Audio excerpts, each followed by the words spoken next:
ତତେ ପେଳିବ ବୋଲି ବେଧକ ଦିଗା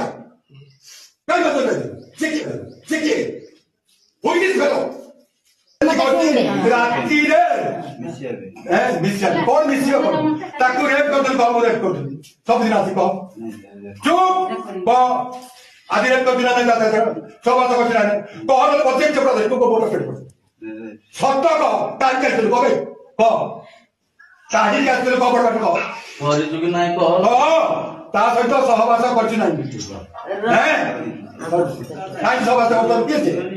ହୋଇ ତ ଭାଇ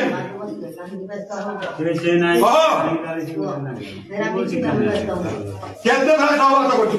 ତମ ଦି ଜଣ ମେଡିକାଲ ମେଡିକାଲ ଟେଷ୍ଟ କରାଯାଉଛି ବଡ ପାଟିରେ କହ ହେଲା ଆଉ ସହବାସ କରିବା ନେଇଯିବ ଆଉ ଛୋଟି ମୋଟି ପଡୁଛୁ ତୁ ଯଦି ସହବାସ କରୁଥିବୁ ସେ ତାର ରୋଜଗାରୀ ପଠେଇବ ତାର କେତେ ଟଙ୍କା ଦେଇଛୁ ସେ ତତେ କେତେ ଟଙ୍କା ଦେଇଛି କହ ସତ କହ ମାନେ ସଫାଇ ଚାଲିଯିବ ନହେଲେ ଯାଇକି କୋର୍ଟ ରଖିଦେବୁ 5,000 କିଏ ଦେଇଛି ତୋ 5,000 କାହିଁ ଦେଇଥିବ 5,000 ଟଙ୍କା 5,000 ଟଙ୍କା ଦେଇଥିଲୁ କଣ ଦେଇଥିଲୁ ତତେ ପେଳିବ ବୋଲି ବେଧକ ଦିଗା କାଇଁ ମତେ ସେ କିଏ ହୋଇନି ଫେର ଘରଟା ସୁରାଗ ପଠେଇକି ଦବା ତୁ ପଠେଇ ଦେବୁ ତୁ ଏଇଟା ପ୍ରେମ କରିବୁ ବେଶିଆ ପ୍ରେମ କରୁଛୁ